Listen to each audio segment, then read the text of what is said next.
E agora a gente vai para o nosso ensaio aqui. E antes de tudo, eu queria primeiro agradecer às pessoas que têm me auxiliado com a pesquisa. Porque, como vocês sabem, recentemente eu descontinuei meu projeto de podcast, porque eu achei que não estava dando retorno. E eu estou investindo agora em remunerar pesquisadores para me ajudarem. Então, quem está me ajudando é a Suede Carvalho, militante da UP, e o Guilherme como ninja, que está aí no chat, inclusive, né?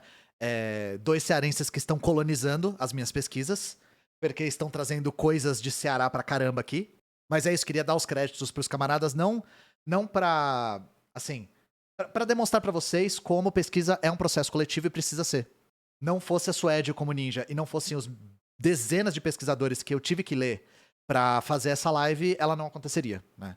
O que eu vou fazer hoje é um pequeno ensaio bastante superficial, introdutório, sobre o que eu chamei de ideário do branqueamento da população brasileira. Por que eu tô chamando de ideário? Por que eu não tô chamando de projeto? Por que eu não tô chamando de processo, por exemplo?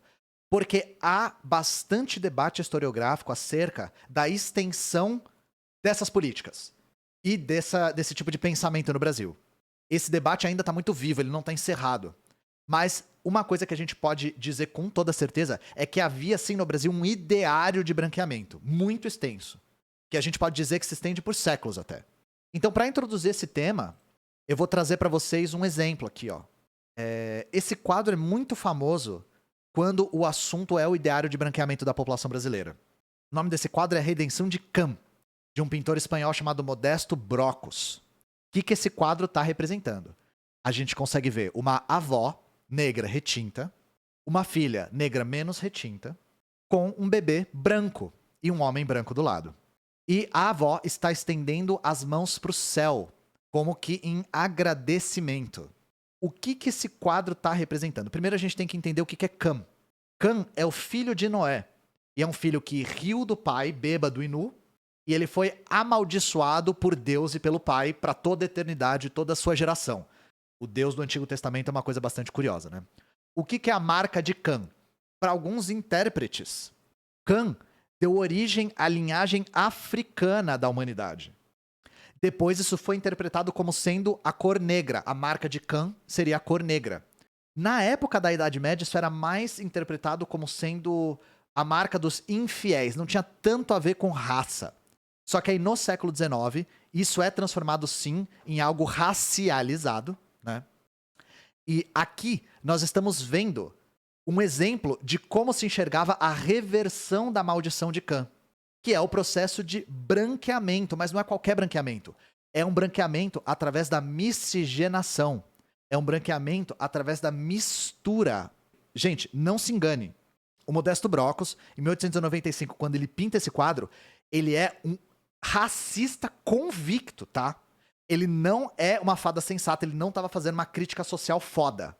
O Modesto Brocos subscrevia a essas teorias de branqueamento, tá bom? Então, o cara, ele era um racista. Ele estava sendo racista nesse quadro. Esse quadro, inclusive, foi usado como exemplo de como isso era possível. E aí, com essa introdução, vocês vão entender onde a gente vai querer chegar aqui. Eu sempre gosto de começar minhas aulas pelo final. Onde a gente quer chegar? A gente quer entender como a gente chegou aqui. Como que a gente chegou nesse tipo de ideário. Quando eu lancei meu vídeo no TikTok falando por cima sobre branqueamento, muitas pessoas reportaram: a minha avó dizia que eu tinha que me casar com uma pessoa branca para branquear a família.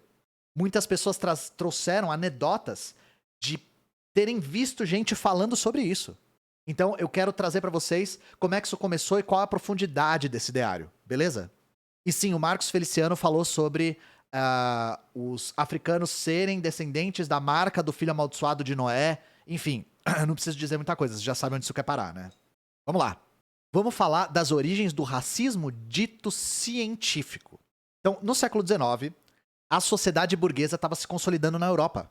E junto com isso veio um discurso da ciência como justificador ideológico. Então, o novo paradigma era explicar a realidade através de um discurso científico e, por conseguinte, um discurso neutro. Nesse momento da história, a antropologia começa a se tornar uma disciplina autônoma.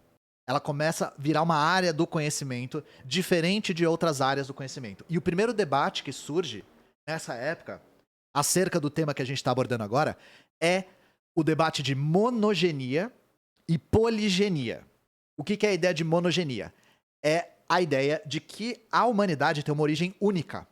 Essa é a nossa tese dominante hoje. Nós temos uma ideia, um conceito dominante de que a humanidade é monogênica, que surgiu na África, inclusive. Só que nessa época, a interpretação dos europeus era de que a sociedade era originalmente vinda do homem branco. E todas as outras raças eram desvirtuações do branco. Então, gente, o que eu quero mostrar para vocês aqui é que a tese precede as evidências. Vocês vão ver novas formas de chegar na mesma conclusão de que o negro e as outras raças que não são brancas, mas o negro é sempre colocado como inferior, não são iguais. Nessa época, o que se torna mais dominante, principalmente nas teorias racistas, é a teoria da poligenia, que defendia que branco, negro, asiático, etc., não tinham origens em comum, mas eram diferentes raças. Diferentes raças, tá? E por que a poligenia ganhou tanta força nessa época? Porque ela simplesmente negava a humanidade das outras raças. Só que negando essa humanidade, eles naturalizavam as desigualdades sociais e as desigualdades naturais. Ou seja, o colonialismo e o imperialismo não eram sociais, eram biológicos, eram necessidades. Não tinha como não ser assim, uma vez que as origens eram distintas e a origem das outras raças era inferior. E para trazer algumas fontes para vocês, um dos poligenistas mais influentes, e reparem na data aqui, 1799, 1851, essa data é importante, só prestem atenção no período. Um dos poligenistas mais influentes foi o Samuel Morton, nos Estados Unidos. Ele não só defendia a poligenia, ou seja, a origem diferente de raças diferentes, como ele tentava provar isso com uma coisa chamada craniometria, ou craniologia. Que é isso aqui que a gente está vendo na imagem. Era tentar estudar o tamanho e a forma do crânio para demonstrar que as pessoas não eram da mesma raça. Isso se torna dominante nessa época. Esse tipo de evidência, né? Novamente, prestem atenção aqui como a tese precede as evidências. E é claro, óbvio, eles colocavam a raça branca como sendo a superior. Então nós temos aqui um aparato de medir o crânio e nós temos literalmente uma estátua grega. Eu acho que eu preciso avisar que uma estátua grega não tem crânio, né? Aí um homem negro e depois um macaco. Gente, tá explícito o que ele tá querendo mostrar aqui, tá? Esse livro aqui, ó, Tipos de Humanidade, é inspirado nos escritos do Samuel, nos estudos, né? Não só nos escritos, do Samuel Morton. Então, eu não errei aqui a legenda, tá? Só tava querendo ser preciso porque eu achei a ilustração nesse livro. Isso aqui a gente só tá na ponta do iceberg ainda. Na França, isso se tornou muito dominante também. Principalmente por conta de uma figura chamada Paul Broca, 1824 e 1880. Novamente, prestem atenção no período, é importante aqui, tá? Por que o Paul Broca é importante para isso? Porque ele fundou a Sociedade Antropológica de Paris em 1859. E a Sociedade Antropológica de Paris se tornou a mais influente de todo o continente europeu, no que diz respeito à antropologia. E o Paul Broca também era um adepto da craniometria. Nós temos aqui o estereógrafo de Broca, que é um aparato que ele criou para medir tamanho e forma de crânio. Tá?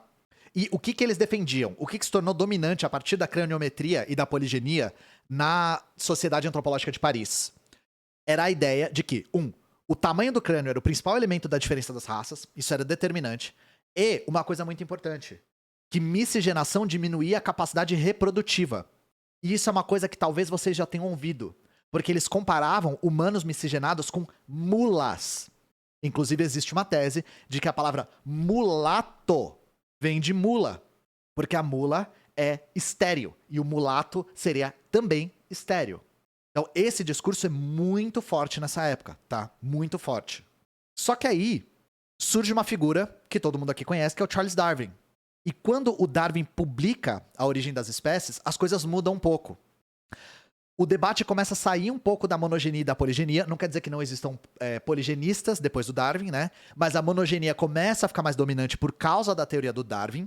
Só que o discurso muda. Novamente, a tese precede as evidências. A ideia começa a ser de que a inferioridade das outras raças era porque as outras raças não tinham evoluído tanto quanto a raça branca. Então nós tínhamos uma origem comum, mas através da evolução, a raça branca é o topo da evolução e as outras raças ainda estão em etapas anteriores da evolução. Não só isso. O que ficou conhecido como darwinismo social abarcava outra coisa da teoria darwiniana, que é a ideia de seleção natural. É a ideia de um determinismo geográfico, que não é uma ideia nova, tá? Determinismo geográfico existia já, mas é um determinismo geográfico vinculado à evolução humana, que é raças que viviam em partes do planeta que tinha calor excessivo, tô dando um exemplo só, não teriam evoluído com a mesma rapidez. Então, o que atravancou a evolução das pessoas na África é o calor. Entendem? O que é algo que entra em conflito com um monte de coisas da realidade, mas, enfim, só pra vocês entenderem como esse discurso racista, ele foi se apegando às teorias hegemônicas de cada época pra se moldar pra chegar na mesma conclusão. E vocês estão falando aí do professor Rock, vocês estão entendendo que o cara tá 200 anos atrás da história? Tá? E aí, conforme o darwinismo social foi se desenvolvendo, a gente chegou numa outra etapa, que é a etapa que é muito representada por um cara chamado Francis Galton, que é um britânico, né? Que ele publica esse livro chamado Gênio Hereditário. O Francis Galton é um dos maiores teóricos e uma das principais referências de uma coisa chamada eugenia. Eugenia significa bons genes. É uma teoria que hierarquiza as raças e que dizia que havia predisposições inatas e biológicas de determinadas raças, como criminalidade, preguiça, burrice, etc. Vocês já sabem onde isso aqui tá querendo chegar, né? Mas que a gente precisava selecionar os bons genes e evitar os males da miscigenação. Ou seja, segundo Galton, segundo os primeiros eugenistas, a mistura das raças enfraquece a raça. Nós teríamos que selecionar os bons genes e só cruzar bons genes para melhorar a raça humana. Isso aqui desembocou na principal teoria motivadora do nazismo e do arianismo. Só que até agora a gente está falando da Europa, né? O que tudo isso aqui tem a ver com o Brasil? O que o darwinismo social e a eugenia tinham a ver com países latinos? Como a gente falou no começo, essas teorias serviam para justificar o imperialismo. Uma vez que a Europa e os Estados Unidos seriam racialmente superiores, cabia a eles civilizar as nações racialmente inferiores. E, se possível, melhorar a raça dessas nações. Entendam o pior, tá? Só que não só isso. O próprio Brasil internalizou essas ideias de progresso. A ideia de um progresso vinculado à raça. E isso, gente, vem desde o Segundo Reinado, passando por toda a República, tá? Não acham que isso aqui começou com a República. No Segundo Reinado, essas teorias já estavam aqui no Brasil. Então, eles analisavam o atraso do Brasil através desse prisma ideológico. De um prisma que via na raça, na racialização, na eugenia, uma trava para o desenvolvimento do Brasil. Beleza? E lembra que a gente falou da França? Lembra que a gente falou da Sociedade Antropológica de Paris? Eu tô checando o nome aqui para não errar. Essa sociedade foi muito influente para o Brasil. Por quê? Principalmente por conta de uma figura chamada Arthur de Gobineau. Ah, aqui tem uma ilustração da eugenia, né? Tinha esquecido. O Arthur de Gobineau, ele é um francês que era também um grande teórico do racismo e do positivismo racial. E ele escreve esse livro aqui, em 1855, chamado Ensaio sobre as Desigualdades entre as Raças Humanas. Eu acho que o título já é autoexplicativo, né? Havia desigualdades, segundo Gobineau, evidentes, entre as raças humanas, né? E uma coisa que o Gobineau defende é que nenhuma civilização na história foi verdadeiramente civilizada sem a participação, atenção, hein, da raça ariana. Ariana. Tá bom? Prestem atenção nesse nome. Então ele vai pegando sociedades persa, hindu, no Mediterrâneo e falando ariano junto com não sei o que, ariano junto com não sei o que lá. Ele tenta criar um vínculo entre o arianismo e a civilização, tá? E ele também defendia que mistura de raça causa degeneração racial. Portanto, a humanidade estava caminhando para um colapso. O Gobineau, ele tinha uma ideia meio apocalíptica. Ele não propõe uma solução prática. Ele só diz: as raças são importantes. A mistura causa degeneração. Nós estamos misturando cada vez mais, a sociedade vai colapsar. Essa é a tese dele. Ele chega nessa conclusão. E, novamente, que diabo esse cara tem a ver com o Brasil, né? Em 1869, ele foi indicado como ministro da França no Brasil, que era tipo um diplomata. Ele veio e foi recebido por um grande amigo e admirador da obra dele, chamado Dom Pedro II. O Dom Pedro II travava muito diálogo com Gobineau e tem livros de correspondência entre os dois, tá? É esse momento que os monarquistas começam a tirar a cueca pela cabeça, porque eles ficam falando, não, porque o Dom Pedro II ele refutou Gobineau e ele não era racista.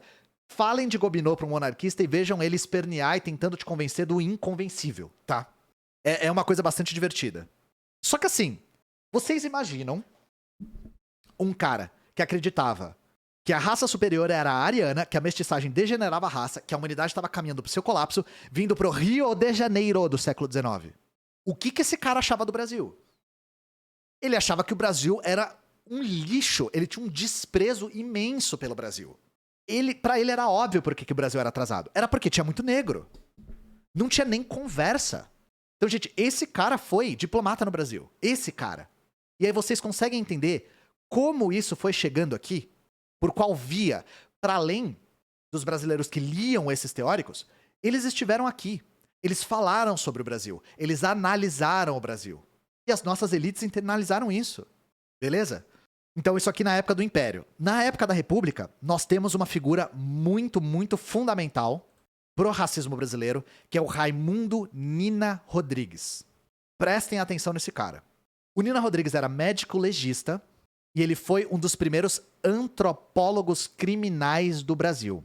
Nós temos aqui o livro dele, As Raças Humanas e a Responsabilidade Penal no Brasil. Agora a coisa vai começar a ficar estranha, tá? Porque o Nina Rodrigues ele tem uma tese muito louca. Primeiro, o Nina Rodrigues defendia que havia características endógenas de cada raça. Cada raça tinha predisposições genéticas, atávicas. Por exemplo, o negro seria naturalmente preguiçoso. Naturalmente. Só que, segundo o Nina Rodrigues, isso é impossível de ser mudado. Não dá pra tirar a preguiça do negro. Não tem como. E ele também defendia que o negro estava numa etapa evolutiva anterior. Lembra que a gente falou do darwinismo, né? Então é por isso que o Nina Rodrigues via no atavismo, ou seja, características transmitidas geracionalmente, a causa da criminalidade. Então, prestem atenção no título desse livro aqui, As Raças Humanas e a Responsabilidade Penal no Brasil. Gente, o Nina Rodrigues tinha uma tese de que o negro e o mestiço cometiam mais crimes, só que por isso ser atávico, eles não poderiam ser responsabilizados criminalmente. Ele defendia que devia haver tribunais raciais, que essas pessoas tinham que ser julgadas diferente, com um paternalismo e uma condescendência imensa, tratando essas pessoas de forma animalesca mesmo. Então, essa tese é loucura. E aí vocês imaginam que o Nina Rodrigues foi um dos primeiros legistas do Brasil, um dos primeiros antropólogos criminais, e as teses dele surgem no momento que a República estava surgindo e que as instituições republicanas estavam surgindo. O que vocês acham que aconteceu? Vocês acham que isso aqui ficou imbuído nessas instituições, sim ou claro? Tá? Esse tipo de aparato surge junto com esse tipo de tese. Junto com o tipo de tese de que os negros eram naturalmente propensos à criminalidade e que eles eram tão inferiores que eles sequer podiam responder por isso. E exatamente o que o Arthur falou aí no chat. Essa dissonância cognitiva é impressionante. Os caras falam que o negro é naturalmente preguiçoso, sendo que os caras foram escravizados e trabalhavam de sol a sol. Foram as pessoas que morriam por excesso de trabalho. É impressionante. A inversão de valores é magnífica, sabe? Os caras fazem qualquer malabarismo possível pra serem racistas. Uma citação aqui do Nina Rodrigues, tá? Eu tinha esquecido que eu tinha colocado essa citação aqui. A raça negra no Brasil, por maiores que tenham sido seus incontestáveis serviços à nossa civilização, por mais justificadas que sejam as simpatias de que a cercou o revoltante abuso da escravidão, por maiores que se revelem os generosos exageros dos seus turiferários, há de construir sempre um dos fatores da nossa inferioridade como povo. Os africanos no Brasil, 1932 o livro saiu. 32, tá? O livro saiu na década de 30. Então, assim, os negros, por mais que não sei o quê, apesar disso, são o fator da inferioridade. Aí a questão é, o Nina Rodrigues acreditava que também a mestiçagem degenerava a raça. Tá, mas, gente, lembra que a gente começou aqui a live falando sobre o ideário do branqueamento? Pô, a gente falou até agora de figuras que acreditavam que a mestiçagem degenerava a raça. Nina Rodrigues, Paul Broca, a gente falou do Gobineau. Todos esses caras acreditavam que a mestiçagem causava degeneração. Quando é que a gente chega no ideário do branqueamento? Quando é que a gente chega na redenção de Kant, por exemplo? É disso que a gente vai falar agora. Essa é uma das figuras mais importantes para isso, João Batista de Lacerda. O João Batista de Lacerda é uma figura que é uma das primeiras a trazer um pouco da ciência, da pretensa ciência, acerca do ideário de branqueamento, tá? O que acontece?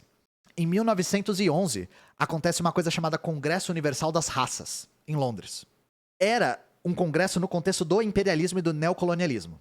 A Europa e os Estados Unidos estavam se expandindo violentamente para a Ásia, para a África e para a América Latina, seja através do imperialismo, seja através do neocolonialismo.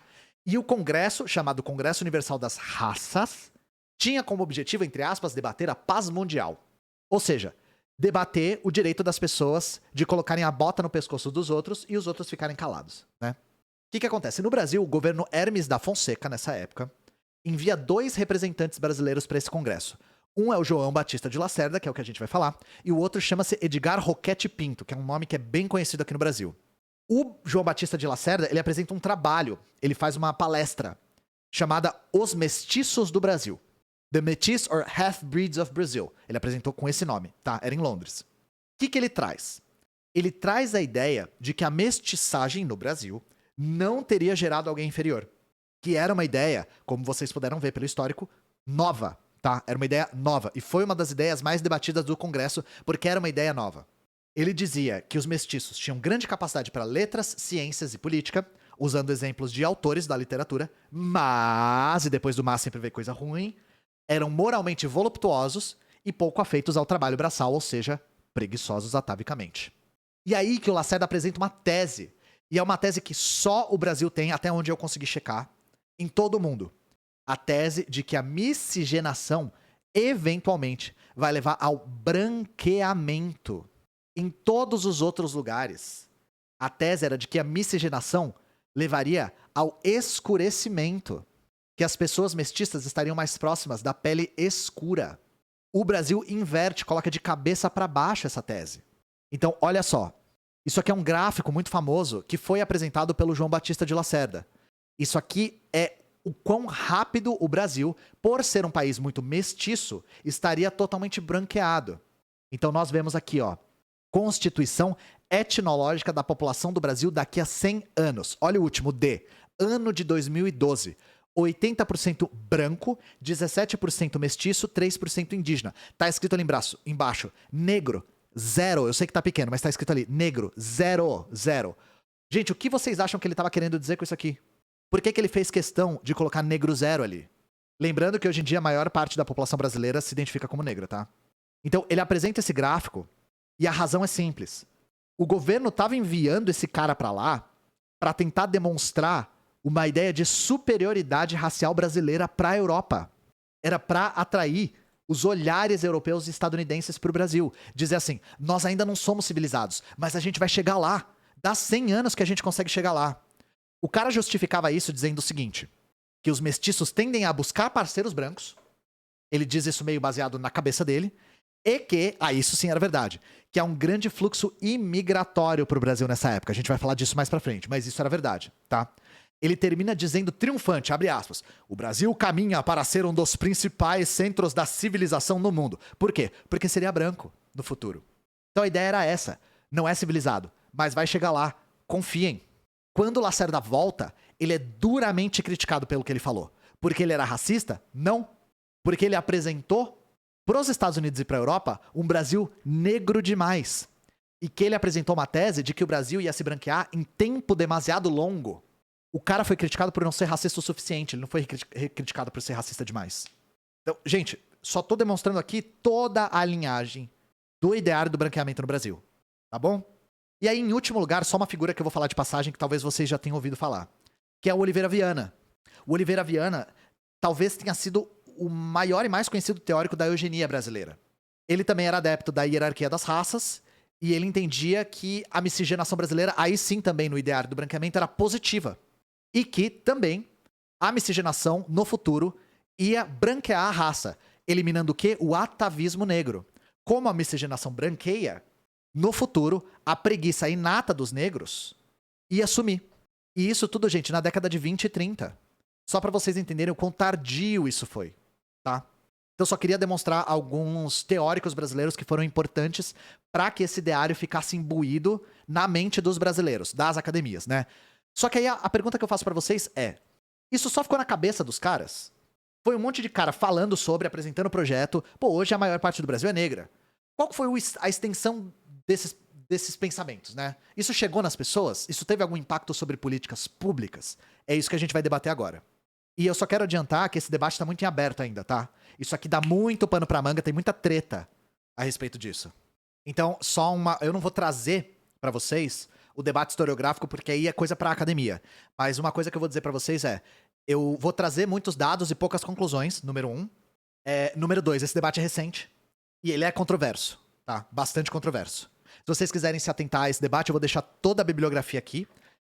E saibam que é um debate encarniçado. Mesmo na bibliografia que eu vou demonstrar pra vocês, da bibliografia que eu vou trazer pra vocês, tem coisas que eu discordo em gênero, número e grau da interpretação. Talvez eu fale sobre isso no final pra não ficar no meio, né? Pra não atrapalhar a exposição, né? Então é isso. A pergunta é: deu pra transformar isso em política pública? Primeiro, o pensamento racista e o ideário do branqueamento impactaram a vida dos brasileiros. E é possível dizer sim e provar que isso impactou os aspectos da política brasileira. Por quê? Porque isso surge junto com a República. E junto com a República surgiram as instituições que a gente conhece como a gente conhece hoje. Escola, prisão, sistema judiciário, medicina. E em todos esses aspectos, se a gente for investigar, o ideário do branqueamento tá. Na medicina, ele esteve em um grau muito alto. Nós tivemos verdadeiros eugenistas propondo esterilização dos brasileiros, negros e mestiços, tá? Isso só não funcionou no Brasil porque o Brasil é um país muito católico. E isso ia contra a doutrina católica, mas isso chegou a ser proposto. Só que eu vou falar da talvez que seja a mais importante e a mais debatida, que é a política de imigração. Então, a política de imigração é uma coisa que tá muito na cabeça de quem estudou história na escola. Que é, acabou a escravidão, aí veio um monte de branco, geralmente da Itália, e foi pras fazendas e os negros foram abandonados, né? Vamos estudar um pouco o que aconteceu de verdade, o que a gente consegue provar e levantar a respeito disso, né? A primeira coisa que eu quero provar pra vocês: tentativas de substituir o trabalho escravizado do africano e do afro-brasileiro pelo trabalho livre europeu, tá? É anterior às teses do racismo científico. E não é pouco anterior, é muito anterior, tá? É isso que eu quero mostrar pra vocês agora. Vamos para um histórico da imigração e das tentativas de substituição do trabalho. Então aqui, 1812 e 1819. Primeiras tentativas de atrair imigrantes europeus. Isso aqui é antes do Brasil ser independente, tá? Desde a vinda da família real portuguesa, já se tentava trazer para o Espírito Santo, para São Paulo e para o Rio Grande do Sul trabalho livre europeu. Isso foi minúsculo na época, trouxe pouquíssima gente e a galera se dispersou e se misturou entre os nativos. É difícil de traçar quem veio nessa época, né? Depois, 1827 e 1837, depois da independência. Segunda tentativa, o Império não conseguia muito oferecer motivo para as pessoas virem para cá. O Império não estava conseguindo explicar por que um europeu deveria sair da terra dele para vir pro Brasil, nessa época. Qual que era o destino da maior parte das pessoas nessa época? Os Estados Unidos. A maior parte dos imigrantes estava indo para os Estados Unidos nessa época, se viam para a América, né? Depois, 1850, um marco na história do Brasil. Lei Eusébio de Queiroz, que proibiu a entrada de escravizados africanos. Não quer dizer que eles pararam de entrar, isso foi só uma proibição, né? Essa lei desenvolveu um sentimento de urgência nas elites cafeicultoras de trazer europeus para substituir, porque a escravidão estava começando a dar um aceno de que ia acabar, né? Apesar do investimento, o governo buscou entregar terras para as pessoas em São Paulo e em Santa Catarina. Mais ou menos só nesse período, só 6 mil imigrantes vieram para o Brasil. Só para o critério de comparação, nos Estados Unidos foram 96 mil, tá? 6 mil para o Brasil, no mesmo período, 96 mil para os Estados Unidos. Não tinha como competir com os Estados Unidos nessa época. Então, mesmo com o Brasil fazendo uma política pública para distribuir terra para os europeus não queriam vir, tá? 1855. Aí o governo faz uma série de incentivos para tentar de novo demonstrar o porquê que os europeus deveriam vir para cá. Então, eles fazem um sistema de parceria com os governos, o governo imperial com os governos provinciais, e eles propõem incentivo a cafeicultor que trouxesse imigrante. Cada imigrante que você trazia, maior era um incentivo. Então, o governo ia bancar passagem intercontinental, ia bancar os custos, e o colono europeu que trabalhasse poderia dividir o lucro com o cafeicultor descontando o preço da viagem e o preço dos mantimentos. Mesmo assim, eles não vieram. Isso foi focado mais no sul e no sudeste. Mesmo assim, eles não vieram. Tanto que em 1860, 5 anos depois, eles atestam o fracasso dessa política. Isso funcionou mais ou menos malemar no sul, que vieram os primeiros imigrantes aí, sim. Por quê? Porque no sul o latifúndio do café era menos influente. Em São Paulo era muito influente. Aí nós passamos para 1870 até 1889. O Brasil começa a se industrializar um pouquinho, tá? As primeiras ferrovias, as primeiras oficinas, aí sim atraem imigrantes para trabalhar em obra e para trabalhar nas fábricas. Esse aqui é o embrião do movimento operário brasileiro, que não é só feito de estrangeiros, mas também foi feito de estrangeiros, tá bom? O que estava atravancando tanto essa vinda, gente? A escravidão. O que atravancava tanto a vinda dos europeus para cá era a escravidão, porque muitos europeus temiam vir para cá e também serem escravizados. Tem relatos da época que dizem que o trabalho livre era quase indistinguível do trabalho escravo. Então, os europeus não conseguiam ver motivo para ir lá da puta que pariu, vir para uma terra majoritariamente de pessoas escravizadas, para correr o risco de ser escravizado também. Só que aí, em 1888, acaba a escravidão. Entre 1890 e 1920, aí tem uma explosão de europeus vindos para o Brasil. Explosão, tá? Vem muita gente. Não só por conta do fim da escravidão e das oportunidades, mas também por conta do que a gente acabou de falar, que são as políticas eugenistas. Isso aqui é muito motivado pelo critério racial. E é isso que eu vou provar pra vocês agora.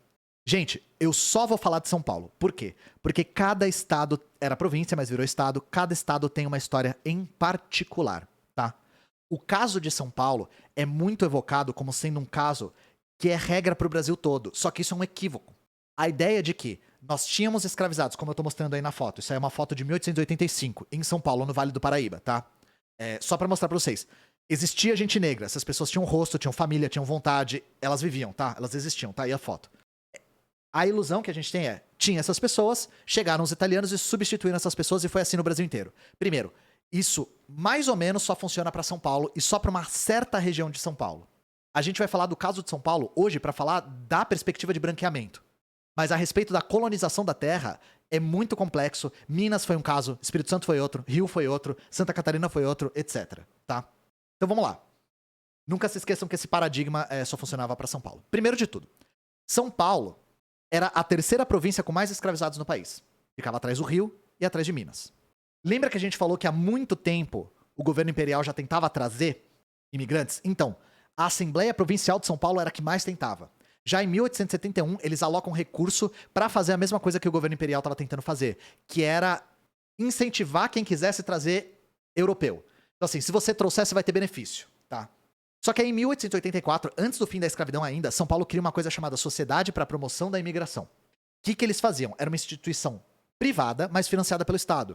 Ela informava aos europeus, fazia propaganda na Europa de oportunidade de emprego, pagava a passagem, monitorava a chegada e transportava para a plantação. Isso tudo bancado pelo Estado, tá? Eles fizeram isso até 1895 e aí eles são substituídos por uma coisa chamada Departamento de Estado para Agricultura. Só que mesmo com esses incentivos, antes da abolição, a imigração era muito sutil. Primeiro por essa questão de que eles tinham medo de serem escravizados aqui, né? Eles tinham medo de chegar e o trabalho livre competindo com o trabalho escravizado perder e as pessoas serem escravizadas, o que era muito provável, até porque relatos da época confirmavam isso. Mas também existia uma ausência de mercado aqui no Brasil. Como a maior parte da mão de obra não ganhava salário, o Brasil não conseguiu construir um mercado. Então, muitos imigrantes não viam razão para vir num país que era majoritariamente escravista e que a maior parte da população não tinha poder de compra, não constituía mercado. Essas são algumas hipóteses. O que a gente tem como fato é o seguinte. Em 1887, um ano antes da abolição, 10 mil imigrantes europeus vieram para São Paulo. 10 mil, tá? Em 1888, ano da abolição, foram 92 mil. Cresceu 9 vezes. Então, para além da razão, para além de falar foi por isso, foi por aquilo, existe um fato. De um ano para o outro, a imigração explodiu no Brasil. Explodiu. Entre 1890 e 1914, 1,5 milhões de europeus vieram. Quase todos com a passagem paga pelo governo. E aí eu vou pegar uma citação de um jornal chamado Diário Popular de São Paulo. Olha só, abre aspas. Um dia depois da abolição, o evento faz um grande bem. Não porque irá beneficiar a raça negra, que por conta do seu atraso continuará a sofrer tanto quanto antes. Os beneficiados serão apropriadamente educados e preparados para lidar com os desafios propostos pela nova ordem das coisas. O homem correto no lugar correto, como dizem os americanos estadunidenses, né? A mensagem tá clara. A abolição não foi boa para os negros. Os caras estão falando aqui isso um dia depois da abolição. A abolição é um evento importante, mas não para os negros. A abolição é importante para os imigrantes, porque era o homem certo no lugar certo. E para eles, o homem certo não tinha pele escura. Aí a primeira coisa. Tinha motivação racial? Sim. Mas era só motivação racial? Não. Não. Como que a gente sabe disso? Na Assembleia da Província de São Paulo, já se discutia há muito tempo a vinda de europeus, tá? O que se discutia abertamente, isso tem nos registros, era saturar o mercado para baixar o custo da mão de obra. Então eles falavam isso. Se houver a abolição, vai ter uma escassez tão grande de mão de obra que o custo dela vai subir. A gente tem que saturar esse negócio aqui de mão de obra pra galera não ter escolha a não ser trabalhar para um salário de fome. Eles não falam com essas palavras, né? Mas eles falam a respeito de saturar o mercado de trabalho de verdade, abertamente, tá? Não tem escrúpulos. Então, uma das coisas que motivou muito é criar essa margem de exército de reserva. Chamar gente pra caramba. Só que era só isso. Não. Vamos lá. No campo, em São Paulo, o trabalho branco imigrante se concentrou nas regiões mais prósperas. A região centro-oeste, 2/3 dos trabalhadores no campo eram europeus. 2/3, que é a região mais próxima. No Vale do Paraíba, nas regiões mais pobres, era 4% só de europeus. Agora, nas cidades, a coisa fica mais evidenciada ainda. Em 1893, teve um censo. E o censo revelou que 72% dos comerciantes, 79% dos operários, 81% dos trabalhadores do transporte e 86% dos artesãos eram estrangeiros. Em 1913, 90% dos operários, de todos os operários da cidade de São Paulo, eram imigrantes. 80% dos trabalhadores da construção civil eram italianos, não eram só imigrantes, eram italianos. Gente, não se deixem enganar. Havia tantos negros e mestiços quanto estrangeiros em São Paulo nessa época. Se os imigrantes ocupavam todos os postos de trabalho, ocupavam toda a região agrícola próspera, onde é que estavam os negros? Onde é que estavam os mestiços? Não tem como dizer que a motivação não era racial. É impossível. No campo, surgiu um verdadeiro esquema de preferência racial. Os europeus eram sempre os preferidos para serem colonos. Tinham os melhores contratos. Os negros e os mestiços eram um exército industrial de reserva. Eles faziam um trabalho sazonal que ninguém queria fazer. Na cidade, os negros ficaram com trabalhos intermitentes. Trabalho de limpeza, de carregamento, todo tipo de bico que podia surgir. Engraxate, jardineiro, porteiro, lavador de carro. Tem um jornal da época que eu li que fala que os negros criaram profissões que não existiam antes, por uma questão de sobrevivência. Antes não tinha engraxate, antes não tinha varredor de rua, não tinha jardineiro, não tinha, sabe? Eles criaram por necessidade, porque eles precisavam trabalhar para sobreviver. E os jornais da época, gente, os jornais mais racistas da época, diziam que isso tinha acontecido, atenção, isso tinha acontecido porque os libertos tinham abandonado as fazendas.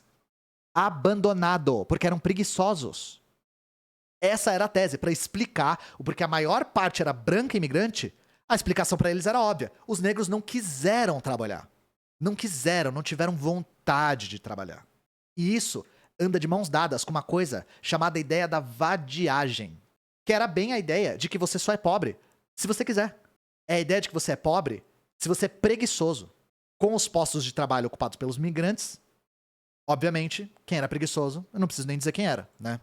E lembra que eu falei que nas assembleias era discutido abertamente a vinda de europeus para saturar o mercado? Eles também abertamente falavam da transfusão de bom sangue. Isso também era falado aberto, tem registro disso, gente. A motivação racial tá lá, tá registrada. Tá em menor quantidade, se falava em maior quantidade a respeito da saturação do mercado. Mas se a ideia era saturar o mercado, por que da Europa? Por que da Europa? Por que não de outro lugar? Deem uma olhada nisso aqui. Decreto número 528, de 28 de junho de 1890. da introdução de imigrantes.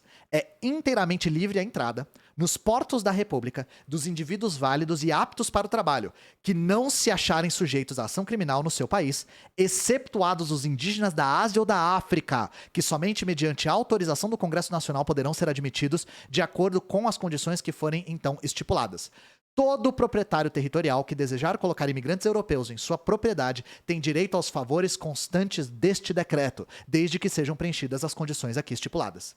Por que europeus? Por que não da Ásia e da África? Se a ideia era só saturar o mercado. Se a ideia é escassez de mão de obra. É porque a motivação era racial. Completamente. E não só isso. Quando esses europeus chegavam aqui, as pessoas, os patrões, os proprietários, tinham preferência por contratá-los. E não contratavam os negros e mestiços de propósito. As pessoas simplesmente não eram contratadas, elas estavam lá. Olha isso aqui, gente. Decreto-Lei número 7.964, de 18 de setembro de 1945. Eu não errei a data, tá? 1945. Artigo 1º.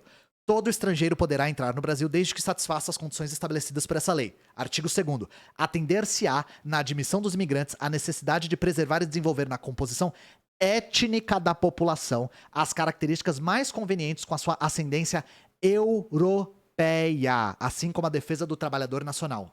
1890, 1945. Quase a mesma coisa. Isso influenciou a política pública do Brasil? Muito. E eu espero ter provado pra vocês, tá? Só que aí, gente, pra encerrar, eu quero trazer uma coisa que é muito cara pra nós historiadores. Todo mundo era racista nessa época? Vocês já ouviram uns malucos dizendo assim, não tinha como não ser a favor da escravidão. Todo mundo escravizava. Ué, se todo mundo era racista, então tinha como ser contra? Tinha. Vamos falar de vozes dissonantes? Vamos falar de gente que era contra? Então a primeira aqui é o Manuel Bonfim, que escreveu esse livro aqui, que é um clássico, América Latina, Males de Origem. O Manuel Bonfim é sergipano e ele era médico. E no livro ele argumenta que a aceitação dessas teses racistas garantiam os interesses dos europeus no Brasil, fazendo com que o brasileiro internalizasse que ele era inferior e achando que a intervenção estrangeira era boa para si próprio. Então ele fala que a ideia é incutir no latino-americano um sentimento de inferioridade, que ele próprio acredita. Só que não se deixa enganar, tá? Não se deixa enganar. Por mais que ele rejeitasse essas teorias eugenistas, ele também aceitava os estereótipos dos negros e dos indígenas, tá? Falava que era preguiçoso, falava que era insolente, falava que era voluptuoso. Só que pra ele a razão não é genética, a razão é educacional. Porque o Manuel Bonfim era um positivista. Então ele achava que a gente tinha que resolver isso com a educação positiva, tá? Mas é um passo adiante. Ele não aceitava as teorias eugenistas. Tá bom? Primeira coisa. Segunda coisa. Quem mais era contra? Nós, porra. Nós era contra. Nós quem? Os comunistas, os anarquistas, os trabalhadores. A gente foi contra, tá? Nós fomos contras. Então aqui eu tô usando a foto da greve geral de 17 pra ilustrar só. Mas, gente, nessa época, havia uma verdadeira lógica de dividir pra conquistar mesmo. Era jogar imigrante contra brasileiro, branco contra negro, pra impedir a organização de classe. Então, os trabalhadores, principalmente os influenciados pelo anarquismo, porque lembrando, quando o Brasil importou muitos italianos, ele importou também muitos anarquistas.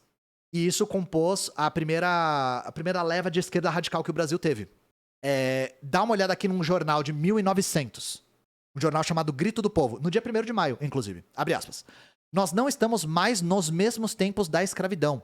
Todos os indivíduos, branco ou negro, feio, bonito, brasileiro ou estrangeiro, de acordo com as leis desse país, é um cidadão. E assim sendo, pode fazer parte dos assuntos do Estado e exigir responsabilidade dos seus opressores. Isso em 1900.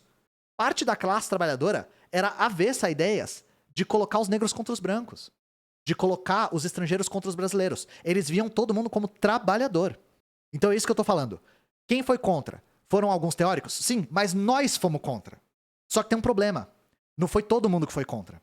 Tinha também jornais operários que difundiam preconceito, tá? Tinham jornais que associavam negros à selvageria, dizia que o negro ficava melhor quando ele ficava mais branco. Só que tem uma coisa curiosa. Lembra que eu falei que a maior parte da mão de obra, por exemplo, nas fábricas em 1913 era 90% italiana, né? Gente, os negros eram tão marginalizados em São Paulo nessa época que os patrões literalmente contratavam os negros para serem fura-greve. Inclusive, um jornal negro da época chamado Getulino dizia que uma das únicas maneiras de um negro ascender socialmente em empresas como a Light, por exemplo, era aceitar um cargo de fura-greve. O cara recebia pra ir lá quebrar piquete. Isso contribuiu para a visão de que negro era fura-greve. De que os negros eram contra-revolucionários, de que os negros eram reacionários, de que os negros eram isso e aquilo. Então vocês entendem como era uma lógica de dividir para conquistar real, assim? E aí, uma última organização que eu quero falar é uma interessantíssima que dava uma live inteira, que é a FNB, Frente Negra Brasileira. A Frente Negra Brasileira é algo assim, recomendo, tá? Se vocês não conhecem, procurem sobre, é muito interessante. É uma associação fundada em 31 e ela buscava a valorização do negro brasileiro. Inclusive, a sede ficava na Avenida Liberdade, aqui em São Paulo. Por isso que a gente fala o tempo todo que a liberdade, ser chamada de Japão Liberdade, é um apagamento completo da história negra do Brasil, tá? Como que eles buscavam valorizar o negro brasileiro? Principalmente focando em educação. E a educação como um caminho para a ascensão social. Então, na FNB, eles fundam uma coisa chamada Liceu Palmares, que era uma escola para crianças e adultos, que dava primário, secundário, ensino comercial, ensino ginasial, ensinava línguas, alfabetização, etc. E você não precisava nem ser associado da FNB, nem ser negro para fazer parte. Qualquer um podia fazer parte, tá? Não tinha uma ideia de separação. De não, você só pode fazer parte se você for associado ou negro. Não, tinha branco lá. Tinha anarquista lá, tinha gente de todo tipo de origem lá, tá? Só que aí, olha a data, 1938. A FNB é fechada à força pelo governo Getúlio, pelo Estado Novo. Por quê? Porque o Estado Novo não queria que houvesse instituições de ensino fora do Estado, fora da ingerência do Estado Novo. Então eles fecham a FNB para evitar esse tipo de ensino paralelo. Inclusive, na mesma época, mais ou menos na década de 20, de 30, surgiram escolas modernas ou escolas libertárias, que eram escolas de anarquistas e comunistas que eram autofinanciadas e ensinavam fora do Estado para ensinar uma educação libertadora. Essas escolas também eram contrárias ao racismo e ao segregacionismo do Brasil. E aí, para encerrar, eu queria só mostrar essa imagem aqui do jornal da FNB, que é a Voz da Raça. Abre aspas. O preconceito de cor no Brasil, só nós, os negros, podemos sentir. É uma frase fantástica aqui da FNB. FNB, instituição controversa, problemática, tem muita coisa, mas eu não quero trazer essa controvérsia aqui hoje, né? Eu queria encerrar aqui com a história negra, tá? Pra gente não fazer uma live inteira só mostrando foto de racista, rosto de racista, história de racista e não mostrar a contrapartida, né? Quem foi contra. Então é isso, gente. Espero que vocês tenham gostado. O ideário de branqueamento ainda tá muito vivo dentro da política brasileira. A gente vê isso ainda no Brasil contemporâneo. Isso está longe de acabar. E é importante a gente entender como isso surgiu e como isso ficou profundamente imbuído nas nossas políticas públicas. E aqui eu termino com um resgate da história negra, tá? Que é importante de ser lembrada. Certo? Deus, pátria, raça e família. Vocês podem ver que tinha também uma ingerência reacionária dentro da FNB, mas a gente fala sobre isso outro dia. Inclusive, por exemplo, eu só vou dar um exemplo, mas depois a gente fala disso. A FNB promovia processo de alisamento de cabelo. Então vocês entendem como não é igual ao Black is Beautiful, ao Black Power, essas coisas assim? Alguns até interpretam a FNB como sendo também um processo de branqueamento. De aproximar o negro da cultura branca para que ele ascenda socialmente. O que é uma forma de resistência, mas não é uma forma de resistência passível de ser engolida acriticamente, tá? O que é ser libertário? Nessa época, libertário é associado ao anarquismo, tá? Sim, tinha um grupo católico forte na FNB. Mas outro dia a gente fala da FNB, fica até o chamado aqui. Fica o gancho, né? Então é isso, gente. Beijo, boa Octofeira. pra vocês. Fiquem bem, estamos junto, bebam água e fiquem bem, tá? Não tenham Twitter, deletem o Twitter imediatamente. É a dica que eu dou hoje. Deletem o Twitter.